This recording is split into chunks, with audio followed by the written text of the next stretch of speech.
जय हिंद, नमस्कार साथियों। स्वागत है आप सभी लोगों का हमारे एक और नए वीडियो में। और आज की इस वीडियो में आप लोगों के लिए लेकर के आ चुका हूं रीजनिंग के मजेदार चैप्टर वेन डायग्राम से 10 क्वेश्चन। दोस्तों 10 में से अगर आपका 9 भी सही होता है तो समझ जाइए कि आप वेन डायग्राम में परफेक्ट हैं। ठीक है दोस्तों, अगर 9 से आपका कम आता है तो समझ जाइए कि वेन डायग्राम के क्वेश्चन आपको करना बेहद इंपॉर्टेंट हो जाएगा। दोस्तों यदि आप तैयारी कर रहे हैं एसएससी जीडी की, ठीक है, यदि आप तैयारी कर रहे हैं आरपीएफ की, यदि आप तैयारी कर रहे हैं सीआरपीएफ की, ग्रुप डी की, तो दोस्तों ये वीडियो आप लोगों को देखना बेहद इंपॉर्टेंट हो जाता है, क्योंकि इसमें दिए गए क्वेश्चंस आपके प्रीवियस ईयर के भी शामिल किए गए हैं। तो दोस्तों क्वेश्चन बहुत ही आसान आसान शामिल किए गए हैं और मैं बताना चाहूँगा कि जितने भी वेन डायग्राम से क्वेश्चन हैं यहाँ पे, उन सभी के शब्द आपको बहुत ही अच्छे तरीके से समझ में आने वाले हैं। तो चलिए ज़्यादा देर नहीं करते हुए वीडियो को शुरू करते हैं। प्यारा दोस्तों, सबसे पहला प्रश्न आपके स्क्रीन के ऊपर ये रहा। पहला दिया है कि उस वेन आरेख का चयन कीजिए जो कि दिए गए वर्गों के बीच सही संबंध को दर्शाता है। पहला शब्द है कबूतर, दूसरा शब्द है भालू और तीसरा शब्द दिया है यहाँ पे पंछी। ठीक है, अब ये तीनों जो शब्द हैं मैं आपको बताना चाहूंगा इन तीनों शब्दों में अंतर क्या है। अंतर तो देखिए, सभी कबूतर तो पक्षी होते हैं, क्या सभी कबूतर पक्षी हैं, परंतु सभी भालू न तो पंछी हैं न ही कबूतर हैं, क्योंकि भालू एक जानवर है। बराबर दोस्तों। अब यहाँ पे जो कबूतर है वो तो पंछी है, लेकिन भालू जो है वो जानवर है। तो इसका क्या बन जाएगा, तो ये पहला पंछी का बन जाएगा, ये हो गया पंछी।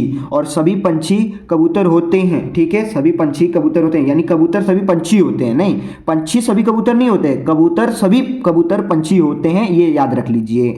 ठीक है, तो ये आपका हो गया बर्ड, ये क्या हो गया, बर्ड आपका हो गया, और ये हो गया आपका कबूतर। ठीक है दोस्तों, क्या हो गया, कबूतर हो गया। ठीक है, अब बच गया भालू। तो ये भालू का डायग्राम हम लोगों का अकेला बन जाएगा, यानी सबसे अलग बन जाएगा। ठीक है, तो इस प्रकार से आप शब्दों को देखिए और समझिए, तब जाकर के डायग्राम को ड्रॉ कीजिए। बराबर दोस्तों। ये ऑप्शन में कहाँ पे मिल रहा है आपको, ऑप्शन नंबर ए में मिल रहा है, तो यही हम लोग का करेक्ट आंसर हो जाएगा। मुझे ऐसा नहीं, पूरा विश्वास है आपको शब्द समझ में आ गए होंगे। तो चलिए अब हम लोग देखते हैं दूसरे प्रश्न को।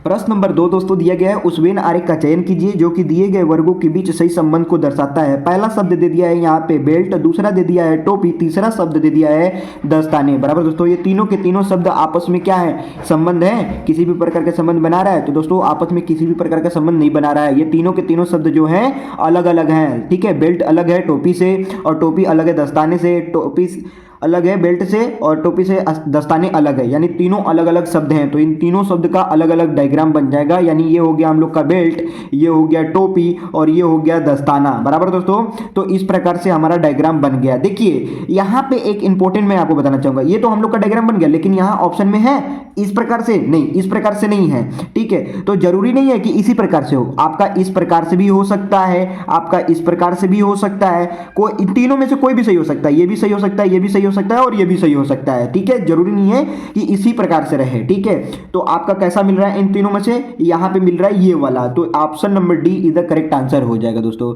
तो मुझे विश्वास है आपको दूसरा प्रश्न का जो शब्द दिए गए हैं ये भी अच्छे तरीके से समझ में आ गया होगा। तो चलिए अब हम लोग देखते हैं तीसरे प्रश्न को। प्रश्न नंबर 3 दोस्तों दिया गया है, उस वेन आरेख का चयन कीजिए जो कि दिए गए वर्गों के बीच सही संबंध को दर्शाता है। पहला शब्द दे दिया है कद्दू, दूसरा शब्द दिया है पालक, और तीसरा शब्द दे दिया है आलू। अब कद्दू पालक आलू में क्या संबंध है आप लोग मुझे कमेंट करके बताएंगे दोस्तों। बहुत ही आसान सवाल दिया गया है दोस्तों। तो चलिए मैं आपको बताता हूँ कि कद्दू पालक आलू में क्या संबंध है। तो देखिए, कद्दू भी एक प्रकार की सब्जी होती है, पालक भी एक प्रकार का सब्जी होता है, आलू भी एक प्रकार की सब्जी होता है। ये सब्जी की कैटेगरी में तो आते हैं, लेकिन सभी अलग अलग सब्जी हैं। तो अलग अलग क्या मतलब क्या हो गया, सबका अलग अलग डायग्राम बन जाएगा। तो ये बन गया कद्दू का, ये बन गया आलू का, ये बन गया पालक का, ले लीजिए। ठीक है, यानी ये बन गया कद्दू का, ये बन गया पालक का, ये बन गया आलू का। तो इस प्रकार से हम लोग का डायग्राम तैयार हो जाएगा। ठीक है, तो ये ऐसा ऑप्शन में है, ऐसा तो ऑप्शन में नहीं है। तो अभी मैंने बताया आप लोगों को कि जरूरी नहीं है कि ऐसा ही आपको डायग्राम बना हुआ मिले। ठीक है, ऐसे भी बन सकता है आपका डायग्राम, आपका डायग्राम ऐसे भी बन सकता है। इन तीनों में से कोई भी सही हो सकता है। ठीक है, अगर ये वाला मिल रहा है तो ये वाला सही, ये वाला मिल रहा है तो ये वाला सही, ये वाला मिल रहा है तो ये वाला सही। तो इन ऑप्शन में कौन सा मिल रहा है, ये वाला मिल रहा है। तो option number D is a correct answer हो जाएगा दोस्तों। ठीक है, तो मुझे विश्वास है ये तीसरा भी प्रश्न का आपको जो शब्द दिया गया है वो भी अच्छे तरीके से समझ लिए होंगे। तो चलिए अब हम लोग देखते हैं चौथे प्रश्न को। प्रश्न नंबर 4 दोस्तों यहाँ पे दिया गया है, उस वेन आरेख का चयन कीजिए जो कि दिए गए वर्गों के बीच सही संबंध को दर्शाता है। पहला शब्द है पुरुष, दूसरा शब्द है पिता, ठीक है, और तीसरा शब्द है यहाँ पे डॉक्टर। ठीक है दोस्तों, पुरुष पिता डॉक्टर, इन तीनों में आपस में संबंध है क्या संबंध है या नहीं है, ठीक है। अगर संबंध है तो किस प्रकार है, अगर संबंध नहीं है तो क्यों नहीं है, ठीक है। ये हम लोगों को जानना बेहद जरूरी हो जाता है। तो चलिए इन शब्दों को हम लोग अच्छे तरीके से समझते हैं, ठीक है। पहला है पुरुष, ठीक है।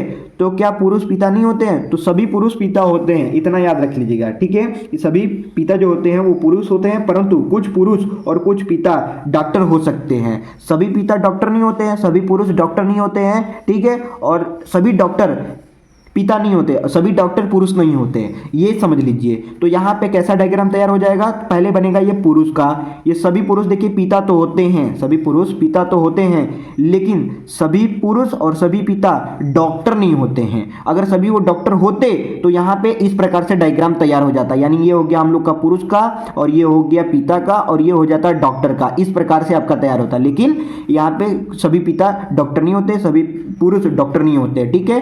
तो ये वाला डायग्राम आपका क्या हो जाएगा, गलत हो जाएगा, ठीक है। अब यहाँ पे समझिए, कुछ पिता डॉक्टर होते हैं और कुछ पुरुष डॉक्टर होते हैं, तो इसमें से कुछ कुछ ले लेंगे। तो कुछ कुछ लेने का मतलब ये हमने कुछ कुछ ले लिया, बराबर दोस्तों।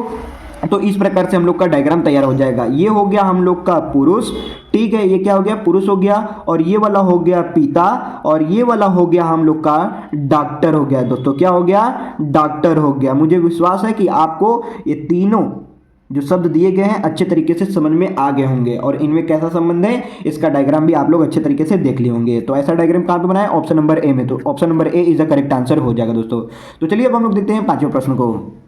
प्रश्न नंबर 5 दोस्तों दिया गया है, उस वेन आरेख का चयन कीजिए जो कि दिए गए वर्गों के बीच सही संबंध को दर्शाता है। बराबर दोस्तों, यहाँ पे पहला शब्द दे दिया है यमुना, दूसरा शब्द दिया है नदी, तीसरा शब्द दे दिया है नर्मदा। बराबर दोस्तों, हर बार मुझे यही प्रश्न पढ़ने को मिल रहे हैं, अलग मिल ही नहीं रहा है। तो हाँ दोस्तों, आपको वेन डायग्राम के क्वेश्चन में ऐसे ही प्रश्न पढ़ने को मिलेंगे हर बार, और हाँ इससे अलग भी पढ़ने को मिलेंगे, ठीक है। जरूरी नहीं है ये पहले प्रकार का है, ठीक है। ये आपका टाइप 1 है। अभी दूसरा टाइप आपको भी पढ़ाऊंगा मैं, आप लोग को बहुत ही अच्छे तरीके से बताने वाला हूँ, और तीसरा इसका भी टाइप मैं आपको बताने वाला हूँ, ठीक है। तीसरा जो आपका प्रकार होने वाला हो वो बहुत ही अलग होगा, ठीक है। तो बस बने रहिए आप लोग और देखते रहिए हमारे वीडियोस को, ठीक है। और हाँ, कमेंट करना बिल्कुल मत भूला कीजिए दोस्तों। तो चलिए अब हम लोग समझ लेते हैं इन तीनों शब्द को। पहला शब्द दे दिया है यमुना, दूसरा शब्द दिया है नदी, तीसरा शब्द दे दिया है नर्मदा, ठीक है दोस्तों। तो समझिए, यमुना क्या नदी नहीं है, यमुना नदी होता है, नर्मदा नदी नहीं है तो नर्मदा नदी भी है, ठीक है। और ये हम लोग का दूसरा शब्द दिया है नदी, ठीक है।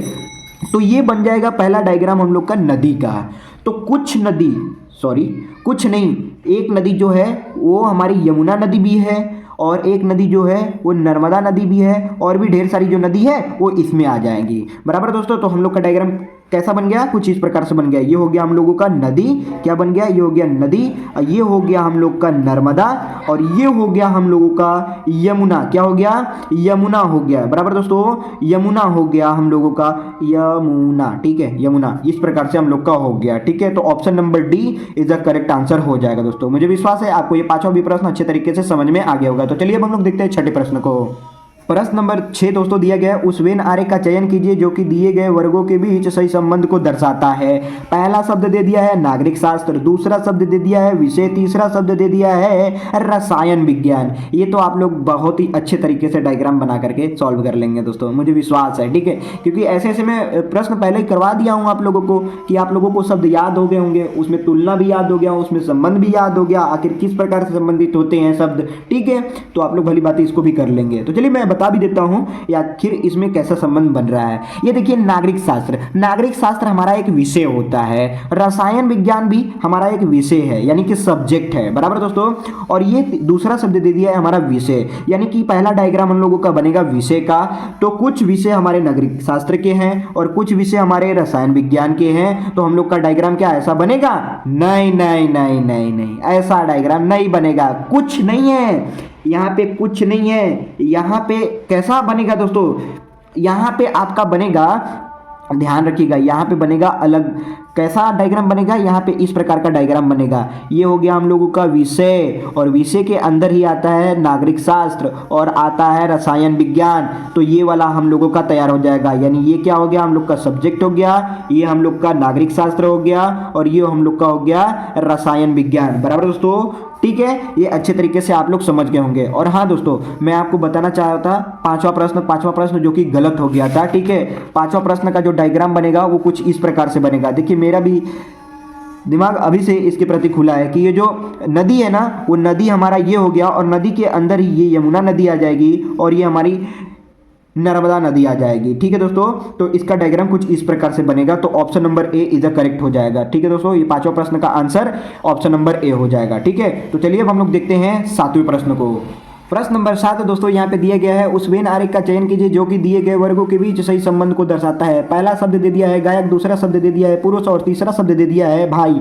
बराबर दोस्तों, तो इन तीनों शब्दों में आपस में कैसा संबंध है आप लोग मुझे कमेंट करके बताएंगे। तो चलिए मैं आपको बताता हूँ कि आखिरकार इन तीनों में कैसा संबंध है। तो देखिए, सभी जो पुरुष होते हैं वो भाई तो होते ही हैं, सभी पुरुष जो होते हैं वो भाई होते हैं। ठीक है, तो ये हमारे जो हो गए वो मेल हो गए, वो क्या हो गए, मेल हो गए, यानी कि पुरुष हो गए। और उसके अंदर आ जाएगा भाई यानी कि ब्रदर आ जाएगा। ठीक है, देखिए सभी पुरुष तो गायक तो होते नहीं है और सभी भाई तो गायक होते ही नहीं है, कुछ गायक होते हैं पुरुष और कुछ भाई गायक होते हैं। तो इसमें कुछ वाला बनेगा, जब कुछ वाला बनेगा तो दोनों को हम लोग ले लेंगे इस प्रकार से। ये हो गया हम लोगों का गायक, क्या हो गया दोस्तों, गायक हो गया। ठीक है, तो डायग्राम कुछ इस प्रकार से बन गया। तो कौन सा ऑप्शन सही हो जाएगा, ऑप्शन नंबर सी। ये हो गया हम लोग का मेल, ये हो गया ब्रदर और ये हो गया सिंगर। बराबर दोस्तों, तो option number C is the correct answer हो जाएगा। मुझे ऐसा नहीं पूरा विश्वास है कि इसके भी शब्द आपको अच्छे तरीके से समझ में आ गए होंगे। तो चलिए हम लोग देखते हैं 8वें प्रश्न को। प्रश्न नंबर 8 दोस्तों दिया गया है, उस वेन आरेख का चयन कीजिए जो कि दिए गए वर्गों के बीच सही संबंध को दर्शाता है। पहला शब्द दे दिया है समुद्री जानवर, दूसरा शब्द दे दिया है झींगा और तीसरा शब्द दे दिया है यहाँ पे वालरस। बराबर दोस्तों, तो अब इसको हम लोग समझते हैं कि ये जो समुद्री जानवर होते हैं वो कौन कौन से होते हैं। तो क्या हमारे समुद्री जो जानवर है झींगा होते हैं, तो हाँ। वालरस होते हैं, तो हाँ। तो ये बन जाएगा हम लोग का समुद्री जानवर, और समुद्री जानवर के अंदर ही झींगा आता है और वालरस भी आता है। तो इसका डायग्राम कैसा बन गया, कुछ इस प्रकार से बन गया। तो ये हो गया हम लोग का सी और ये हो गया झींगा। ठीक है, ये क्या हो गया, झींगा हो गया दोस्तों। ठीक है, ये हो गया हम लोग का झींगा और ये हम लोग का हो गया वालरस। क्या हो गया दोस्तों, वालरस हो जाएगा। तो आपका डायग्राम ऐसा तैयार हो जाएगा। Option number A is the correct answer हो जाएगा दोस्तों। मुझे ऐसा नहीं पूरा विश्वास है कि आपको ये भी शब्द अच्छे तरीके से समझ में आ गए होंगे। तो चलिए अब हम लोग देखते हैं 9वें प्रश्न को।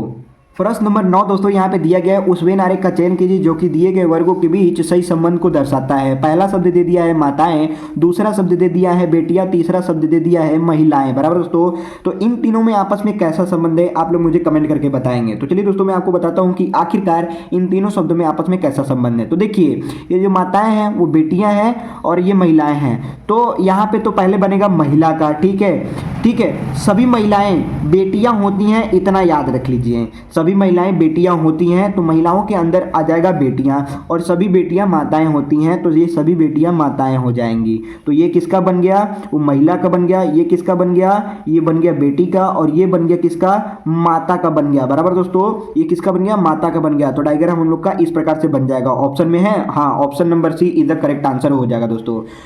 तो मुझे विश्वास है ये दिए गए तीनों शब्द आपको अच्छे तरीके से समझ में आ गए होंगे। अगर आपको आगे इसी प्रश्न को दिया जाएगा या फिर इससे संबंधित दिया जाएगा तो आप लोग आसानी से कर लेंगे। तो चलिए हम लोग देखते हैं 10वां प्रश्न जो कि है आखिरी प्रश्न। प्रश्न नंबर 10 दोस्तों जो कि है आखिरी प्रश्न। इसमें बताया जा रहा है कि उस वेन आरेख का चयन कीजिए जो कि दिए गए वर्गों के बीच सही संबंध को दर्शाता है। पहला शब्द दे दिया है यहाँ पे पेंसिल, दूसरा शब्द दे दिया है शार्पनर और तीसरा शब्द दे दिया है लेड। बराबर दोस्तों, तो इसमें सबसे पहला किसका बनेगा आप लोग मुझे कमेंट करके बताएंगे। ठीक है दोस्तों, और इसका डायग्राम भी कौन सा सही होगा ये भी आप लोग मुझे कमेंट करके बताएंगे। तो चलिए यहीं पे करते हैं हम लोग ब्रेक और मिलते हैं नेक्स्ट वीडियो में किसी नए टॉपिक के साथ। तब तक के लिए जय हिंद, वंदे मातरम।